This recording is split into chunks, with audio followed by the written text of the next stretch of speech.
Hello viewers, आज हम देखने वाले हैं कक्षा 10वीं हिंदी का नया ब्लूप्रिंट 2022-23 का नया ब्लूप्रिंट जो आ चुका है और इसमें पूर्णांक है आपके 75 नंबर का पेपर होगा, जबकि पिछले वर्ष तक आपका पेपर 80 नंबर का होता था, लेकिन अब ये चेंज हो गया, 75 नंबर का पेपर होगा।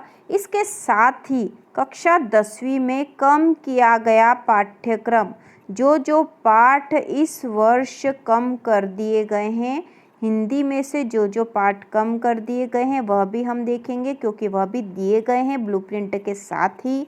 तो शुरू करते हैं कक्षा 10वीं ब्लूप्रिंट हिंदी विषय का। तो शुरू करते हैं यहाँ पर क्षितिज भाग 2, आपकी दो पुस्तकें हिंदी की, क्षितिज भाग 2 और कृतिका भाग 2।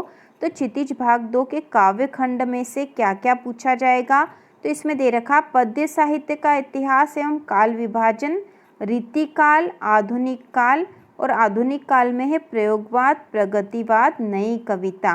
तो आपके कोर्स में हिंदी साहित्य के दो काल है, रीतिकाल और आधुनिक काल, और आधुनिक काल के जो भाग पूछे जाएंगे वह है प्रयोगवाद, प्रगतिवाद और नई कविता। इसके साथ ही कवि परिचय, क्योंकि काव्य खंड में जितने भी कवि हैं उनमें से एक प्रश्न कवि परिचय का आता है। भावार्थ, संदर्भ प्रसंग, भावार्थ, काव्य सौंदर्य से संबंधित प्रश्न, और सौंदर्य बोध एवं भाव एवं विषय वस्तु पर आधारित प्रश्न, मतलब काव्य खंड से जो प्रश्नोत्तर एग्जाम में आते हैं वो है ये। और ये भावार्थ मतलब संदर्भ प्रसंग से व्याख्या वाला प्रश्न, कवि परिचय और हिंदी साहित्य के इतिहास से संबंधित प्रश्न। तो इस इकाई पर कुल 17 अंक आवंटित है। 17 अंक के प्रश्न यहाँ से पूछे जाएंगे, जिसमें से 6 प्रश्न 1-1 नंबर के होंगे, 4 प्रश्न 2-2 नंबर के होंगे और एक प्रश्न 3 अंक का होगा। इसके बाद जो अगली इकाई है वह है काव्य बोध, और इसमें है काव्य की परिभाषाएं, भेद, प्रबंध काव्य के भेद यहाँ स्पष्ट दे रखा है। रस में अंग एवं प्रकार उदाहरण सहित आपको याद करने हैं। छंद में है दोहा एवं चौपाई, और अलंकार में है मानवीकरण, पुनरुक्ति, प्रकाश और अतिशयोक्ति, अन्योक्ति, अलंकार।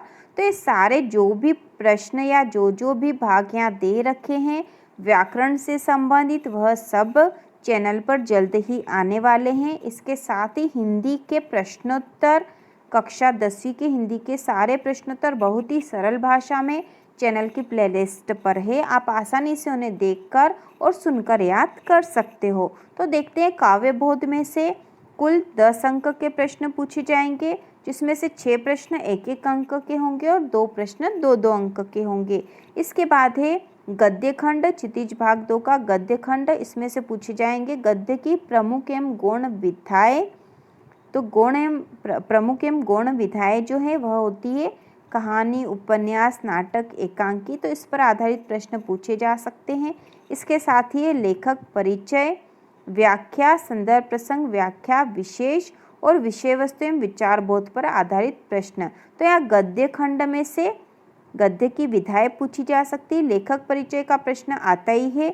व्याख्या मतलब गद्यांश दे रखा होगा और व्याख्या पूछी जाएगी, और इसके साथ ही प्रश्नोत्तर जो कि गद्य खंड के पाठों में से पूछे जाते हैं। तो इस इकाई में कुल 17 अंक आवंटित थे। 6 प्रश्न 1-1 नंबर के पूछे जाएंगे, 4 प्रश्न 2-2 नंबर के और एक प्रश्न 3 अंक का यहाँ से पूछा जाएगा।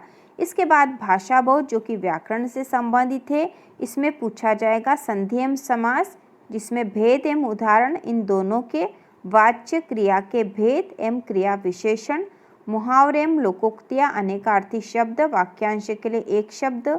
इसके साथ ही वाक्य के भेद अर्थ के आधार पर, ठीक है, अर्थ के आधार पर वाक्य के भेद बताने आपको यहाँ। शब्द शक्ति, शब्द गुण का सामान्य परिचय पूछा जाएगा, और इस इकाई पर कुल 8 अंक आवंटित थे। 6 प्रश्न 1-1 अंक के होंगे और एक प्रश्न 2 अंक का होगा। इसके बाद है कृतिका भाग 2, आपकी जो दूसरी सहायक पुस्तक है कृतिका भाग 2, पूरक पाठ्य पुस्तक से विविध पाठों पर आधारित प्रश्न। तो इनके पाठों पर आधारित प्रश्न पूछे जाएंगे, जिन पर कुल 8 अंक आवंटित थे। 6 प्रश्न 1-1 अंक के होंगे और एक प्रश्न 2 नंबर का होगा। इसके बाद अगली जो इकाई है वो अपठित बोध है, जिसमें अपठित काव्यांश या गद्यांश पूछा जाएगा, जो कि 4 नंबर का होता है। इसके बाद जो प्रश्न आता है वह है पत्र लेखन, जिसमें औपचारिक या अनौपचारिक कोई सा भी प्रश्न आ सकता है, जो कि 4 नंबर का होगा। और इसके बाद जो इकाई 8 है उसमें अनुच्छेद लेखन अथवा संवाद लेखन अथवा विज्ञापन लेखन अथवा सूचना लेखन में से कोई सा प्रश्न आएगा।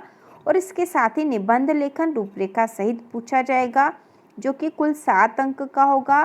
पहले के वर्षों में निबंध लेखन ही 7 नंबर का आता था, लेकिन अब निबंध लेखन आपका 4 नंबर में एक प्रश्न आएगा और 3 नंबर जो बांट दिए गए हैं उसमें अनुच्छेद लेखन या संवाद लेखन या इनमें से कोई सा एक प्रश्न बनता है। तो इस प्रकार कुल 75 अंक का आपका पेपर आने वाला है एग्ज़ाम में।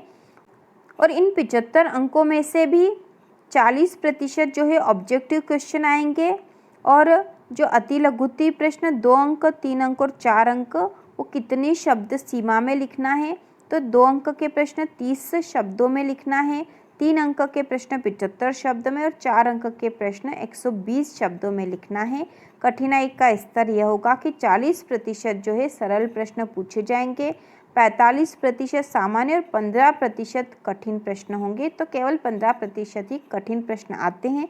तो अब हम देख लेते हैं कौन कौन से पार्ट आपके कोर्स से कम कर दिए गए हैं इस वर्ष। अब हम देख रहे हैं कम किया गया पाठ्यक्रम 2022-23 का कक्षा 10वीं हिंदी में। तो इसमें क्षितिज भाग 2 काव्य खंड में से जो पाठ कम किए गए हैं पहले वह देख लेते हैं। तो पाठ 3 पायनी नुपुर डारद्रुम पलना फटिक सिलानी, जो जिसके कवि देव हैं, यह पाठ कम कर दिया गया है। इसके साथ पाठ 7 छाया मत छूना गिरजा कुमार माथुर जिसके कवि है, तो ये दोनों पाठ कम कर दिए गए। इसके साथ ही कन्यादान जिसके कवि ऋतुराज है, यह भी पाठ कम कर दिया गया है। तो काव्य खंड में से 3 पाठ कम कर दिए गए हैं, पाठ 3, पाठ 7 और पाठ 8। इसके बाद हम देख लेते हैं गद्य खंड। तो गद्य खंड में से पाठ 13 मानवीय करुणा की दिव्य चमक, यह आपके कोर्सेस में इस वर्ष नहीं है। पाठ 15 स्त्री शिक्षा के विरोधी कुतर्कों का खंडन, यह भी आपके कोर्स से हटा दिया गया है। इसके साथ ही कृतिका भाग 2, इसमें से भी 2 पाठ कम किए गए हैं, जार्ज पंचम की नाक और एही ठैया झुलनी हैरानी हो रामा, ये 2 पाठ इस वर्ष आपके कोर्स में नहीं पूछे जाएंगे। तो आपके लिए बहुत आसान हो गया है, क्योंकि आपके क्षितिज में से पाठ 3, पाठ 7, पाठ 8, पाठ 13 और पाठ 15 कुल 5 पाठ कम हो गए हैं, और कृतिका में से भी 2 पाठ कम हो गए हैं। तो बहुत आसान हो गया आपके लिए। अब हम इसी आधार पर तैयारी करेंगे, इन पाठों को छोड़कर बाकी पाठों की ही हमें तैयारी करनी है। तो इसी प्रकार के और वीडियो देखने के लिए कक्षा 9वीं और 10वीं की संपूर्ण तैयारी के लिए चैनल को सब्सक्राइब कीजिए।